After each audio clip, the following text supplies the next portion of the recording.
Through the Mayhem, the Site Lead podcast series, bringing marketing industry leaders together to discuss the ever-shifting media landscape. Learn about the ins and outs of real-time marketing, influencers, data privacy, technology, and so much more. All from industry experts with real experience, giving you the real answers. Now, let's break through the mayhem. Welcome back, everybody, to another episode of Breaking Through the Mayhem. I'm your host today, Ben Lambert, joined by Michael Dobson. Michael, how are you today?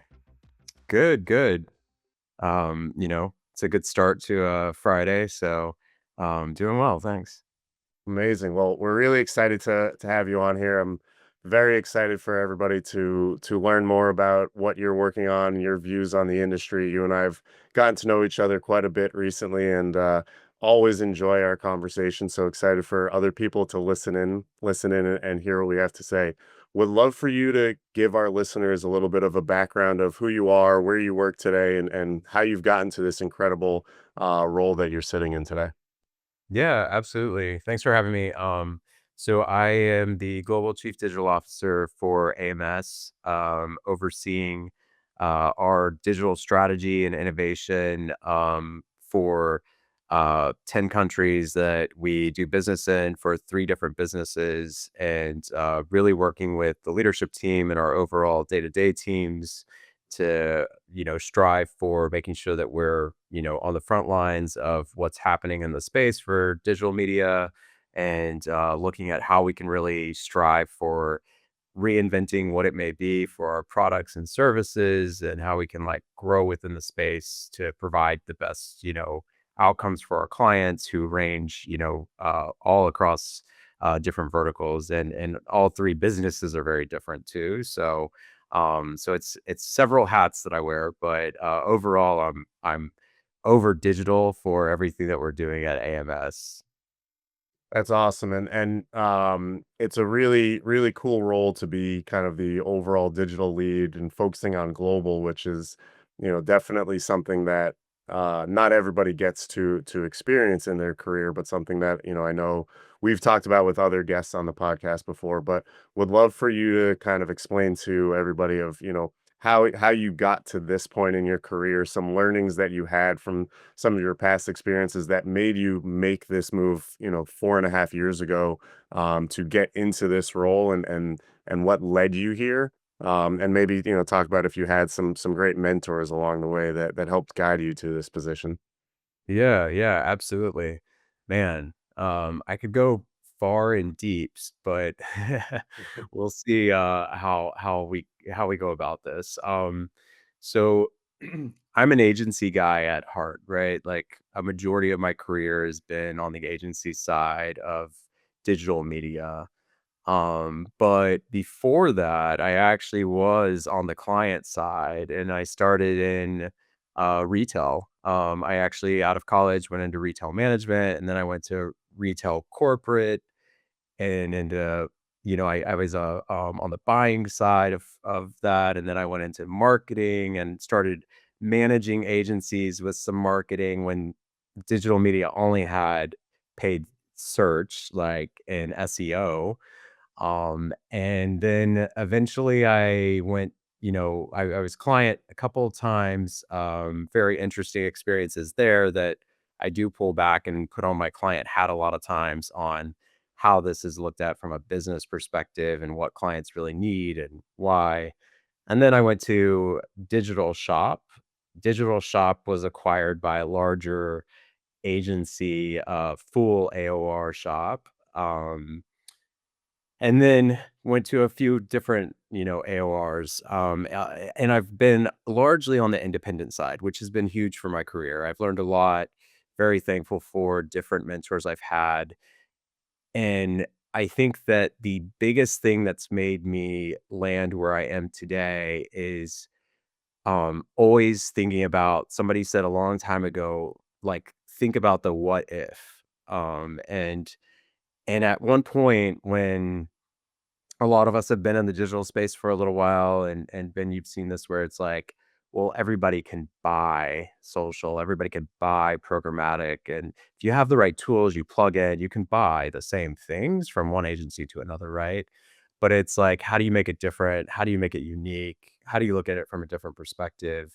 And I had a moment in my career that was like, all right, like I actually have to start thinking more innovative in order for things to change and grow, because as a business we were looking at things from that perspective, but not being challenged yet with that. So I think that's huge for where I made some moves. And I also have looked at places that I've been and have said, okay, I've done what I could do here. And like the people above me aren't going anywhere. So I need to be open to opportunities when, you know, recruiters and stuff have reached out to me, which I've had some hard moves. I've been at some great places, but I've been more open to that, even though I'm hanging my hat where I am and have enjoyed it. So yeah, it's been interesting to take my journey of different areas and be able to like connect it to where I've landed today, and always thinking of that, what if, we did this? What if this was different? And how can we do things, to continue? Yeah, that's great. And, I think finding a place that, to your point of like, all right, I've done all I can do here. Now, what's next? I found this place that like this is where I can hang my hat. This is the right move. And for some that happens their first move and their first place, and they're able to grow. Others it takes a few different attempts, and not to say that it's a right or wrong way, but when you do find that place and where you can hang your hat. And we were just talking before this about that of finding that place that you're excited to be at every day, you're excited to grow with the company is great, which both Sightly and AMS have been named great places to work this year, which is incredible accolade, something that everybody talks about of culture, culture, culture. Yeah. But knowing that you're saying you found your home here, how important is culture to the company, how you're kind of helping to bring all of your learnings from other places and that leadership and mentorship of like, hey, if you've peaked here, it's okay to look elsewhere to find that next best opportunity. How have you kind of embodied that as a leader of AMS? Yeah, yeah, it's an interesting, time on that, because I have a little perspective that, like, culture before, 5 years ago with the pandemic, which is crazy to say out loud, of when things started, to change for everybody, has changed dramatically, right? So, like, culture, I feel, used to be graded on, like, if you provide lunches and if you have dry cleaning and you're, a major ad tech company, and all of those Ping things. pong table and a keg in Yeah. the kitchen. Yeah, exactly, exactly. All of the things that were, like, outselling when you were a smaller shop trying to recruit people from the same place. So that being said, really culture like always comes down to like the people, like because we're driving the culture too. Everybody who sits within the walls or on screens, whatever it may be that you do from your place of work, we drive the culture and how we connect and what we build around it. So, and what I mean by build around it is like a few years ago, like we didn't have, ERGs really established within our culture. And it was something that I actually leaned in and, raised my hand to lead one of our ERGs. So, and then we built out and we have, you know, I think close to a dozen ERGs now that represent different parts of the organization globally, which is really great. And it's helped, and it's been one of many things within our culture that we take pride in. And I think that the people really do come down to what you're building and who wants to, lean in and build and make things different. And if you're in a culture that like you don't have things that you think would be interesting or different, like I've always thought of it as something like, well, that people should speak up, say something. Like whenever you have ideas, like that's the greatest way of getting things actually done. And those who can like take, the bull by the horns to move things forward, like we love that within our organization because we're nimble. I mean, we while we have multiple countries and we have a lot of people, like we're still nimble and we still have to have people really to innovate and bring things alive. So But yeah, we're really proud to be, part of the great places to work, and congrats to you guys as well for being that. And I love where we're going with our business and continue to like make our culture like unique and different and challenge it. So Yeah, I think what you said there is what is such a common theme with companies that are named great places to work, and culture is true. It's letting everybody have a voice is the way I describe it, where it's just because you're entry level or CEO and up doesn't mean that you can't voice your opinion and speak the truth and think and want to be part of the growth. And you talked about, being at a lot of independent and smaller places really shaping that growth, and you see that a lot more. And to your point of like the beer pong and the kegs and the ping pong tables and the food, that usually happens at, these smaller startup independent places. But I think it's really important to let everybody get their voice, because that's how you really drive results as a company. And then it connects back to the work you're doing for the clients of not being stagnant and being able to be innovative for the clients, especially in today's world where the culture to clients is different than company culture. But being able to connect culture to brands, I think, is where having multiple voices and multiple people talking together and innovating leads to it, because people see brands in different ways, consumers connect differently. So we'd love for you, as we transition into culture and how it means to clients, how you're kind of connecting that story to clients and helping the kind of cross platform work that you guys are doing and touching clients and helping bring innovative ideas to clients. yeah, yeah, we I totally agree with everything you're hitting on there. And one of the things, just to hit on, to build on what you were saying, is when we have new employees come in, I think it's like a huge opportunity that I always try to have a conversation with them on like, hey, don't be afraid to like challenge like what you see here. Just because we're doing it this way doesn't mean that it's like always the most efficient or right way. And I love it when it's like people who are experienced from other places that can bring like great best practices. But I really love it when it's like somebody straight out of college that's like, "Hey, like, what if this was done different?" Or, somebody recently was like, "I thought we could try to use AI for, this part of what was a pain point of their job." And I'm like, love it. That's amazing. That's what we want to hear and know and be able to see more brought to the table. But so I just wanted to hit on that point, as we talk about change and like bringing different things in. Yeah, and I'm proud of us because we made it, what, almost 10 minutes before the word AI came in. So, Yeah. that's pretty good. Yeah, absolutely. But the topic of like with clients and the crossover there, um, we have a lot of ways that we look at our business, and we work with clients direct. We work with agencies via clients, as well. And then we also have some of our own products that we have in market that we take, direct to clients or agencies. So we see things from like a different lens. I feel, because we cross over quite a bit, and we work really heavily with partners like yourselves. So I think that the connection point there is ultimately like always looking at, obviously, like what goals we're trying to achieve and trying to find the right solutions, and making sure that we're like always keeping, our focus on that, and making sure that we're looking at like the best way of driving like the efficiency of what we need to achieve, like with the highest standard of quality as well. Um, and I think a lot of that comes down to like educating everybody across the organization on like what our goals are and what we want from best practice and standards, standpoint. Because you have to have, a way of working that actually thrives for like success for all parties involved. And everybody has to understand like what that really means and how you kind of live up to that for your clients and the outputs of like what you're looking for.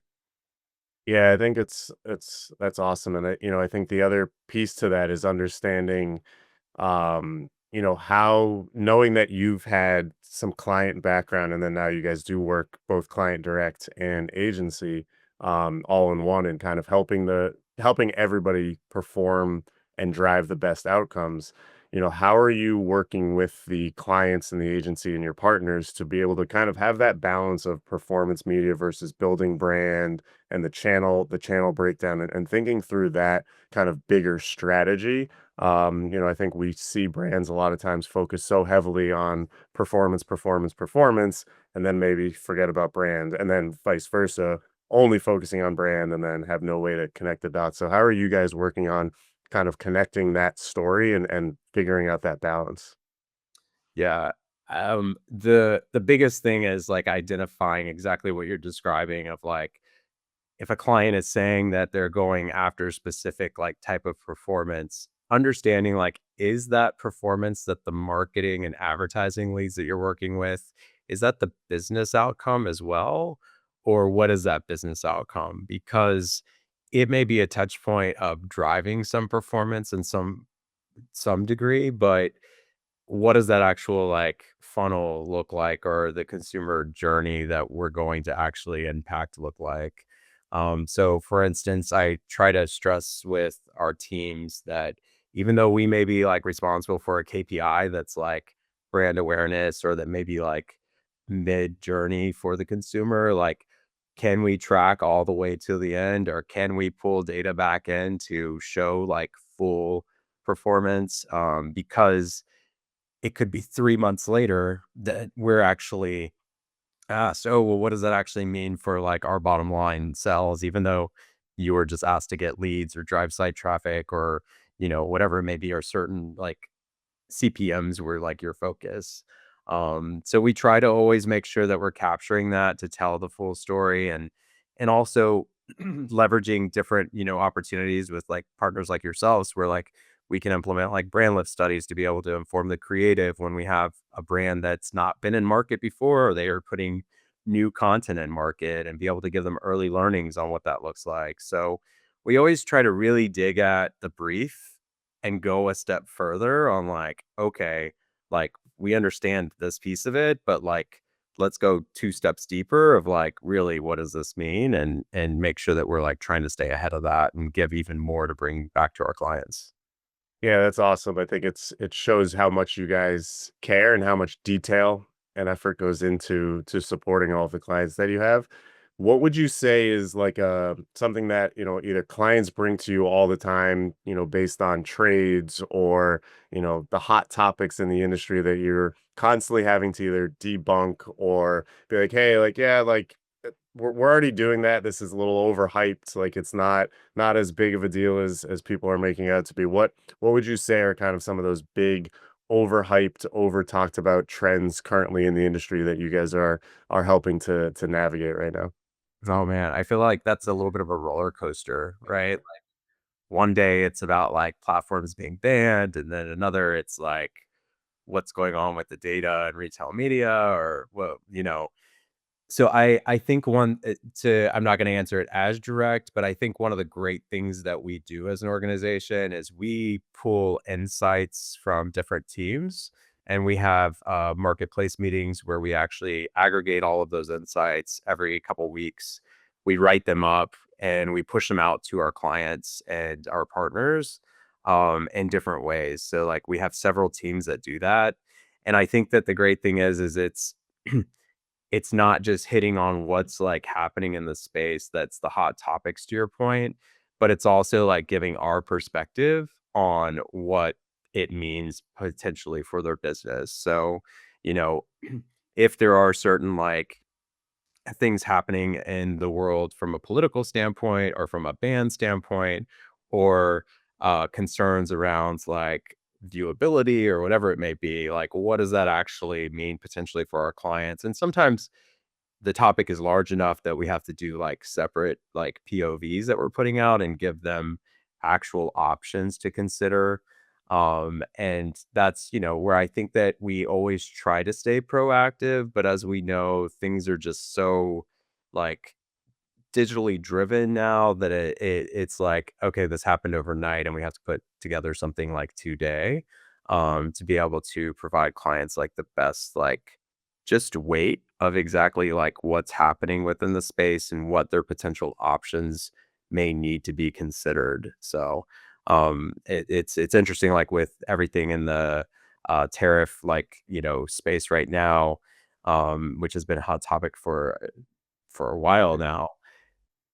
We have a lot that we've given for considerations of like, if you needed to do this, this is like, plan A, B, and C to consider, which is what clients really are looking for, right? Like they're looking for direction that if I need to make a decision tomorrow, I can talk to my leadership to say, we have a plan for it and this is what it would be. And that's what we're always trying to make sure that we're providing the best. Yeah, I'd imagine with everything going on in the world today, you guys, especially as the global company, is keeping you quite busy with those POVs and probably full-time jobs for several. Yeah. Yeah, Uh, absolutely. awesome. Well, I have one more question for you. It's a little off topic, but knowing what you and I have talked a lot, I feel like we've met a lot at outside of our home of New York. It's really a two-part question. One, where's the favorite place that you've ever traveled to, whether it be in the US or outside of the US? And then where's a place that is on your list of places that you want to get to, whether it be for work or for pleasure? Mm, all right. Um, for work, my favorite place that I've been to, I would say would be Spain. I love going to our Madrid office. The people, again, are just like, all of our people are amazing, just for the record. But the culture of the people there and the way that they work is just so unique of like, how you take lunches and and how the day rolls. But I also just love like the experiences that I get when I do go out with the team there, and it feels, very unique, and I just love it. The vibe of it is just right up my alley. So um if I was more fluent in Spanish, maybe I would spend more time there, but I'm not, so I have to Are work. you working on that? It was, I would say within the year, I've had a little bit of work on it, but it's not been great. Don't test me right now. I'm trust me, I am the last person to be able to. I can barely speak English at times, I feel like, so let alone trying to learn a Yeah, second language is it's yeah, I'm the person that I go to a foreign country and I'll learn the, hellos and thank yeah, yous, yeah, and they just all laugh at me for how horribly, American my accent is for other languages, but they at least appreciate the effort. But it's not something, I don't know, like I know there's certain like right brain, left brain that people have the language and like music skills. Not me. Not me. yeah, yeah, I totally hear you. Yeah, I'm in that boat too. From a personal standpoint on best place I've been and desire to go to. I love Greece. I've been to like the major like areas I would think of Greece. Even going to Athens and like experiencing like the food culture there was amazing. Um, I would love to explore more of Greece that's less known to get a little more of that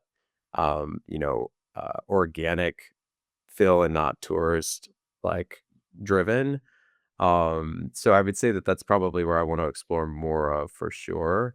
But I've always wanted to go to Africa and do like a safari experience. So I would say that that's definitely on the bucket list in the hopefully near future. So I'm curious to throw it back to you. Like, where's your favorite place and where do you desire? The fact that we didn't prepare this and you just teed that up so perfectly, because a month from a week, so 5 weeks from today, I will be going on an African safari in South Africa. Oh, that's amazing. So I will report back to you on everything we do, the do's and don'ts of that. So that's been about a year and a half planned for my wife and I. It's her 40th birthday trip. So very excited for that. That's been, a big one. Honestly, I haven't done a ton. So I would say like everything you said, Spain, Greece, all places that are on the list of places to get to. Australia's on the list, but it's a hike to get to. So I think it's one that has to take some real planning. But yeah, I mean, I love we did Rome a couple of years ago, and that was incredible to just see the history and you know wildness there that you're talking about from a Greece standpoint, and being able to be part of that is really cool. So yeah, Yeah. I think any and all I'm definitely open to. I just my wife's more of the adventurous traveler and pushing me, whereas I'm more of like, I can just stay at home and be happy. So she pushes me to travel a little bit more. Good for her. Good for you guys. Yes. That's a big trip. You It have an amazing is. time, I'm sure. Yeah, we're excited. Well, Michael, this has been a pleasure as always to hang out. Thank you so much for joining Breaking Through the Mayhem, and look forward to more of your trips and more of your success over at AMS, and continuing to grow that culture that we talk so highly about. Awesome. Yeah, thanks for having me. I definitely enjoyed it. Hey, I'm Chris, one of the producers for Sightly's Breaking Through the Mayhem podcast. We want to thank you so much for subscribing to the show. If you'd like to learn more about the guests we had on today, we included additional information about them in the show notes. Finally, if you'd like to be on the podcast, or if you know someone who'd make a great fit, you can fill out the form at sightly.com/podcast. Catch you on the next episode.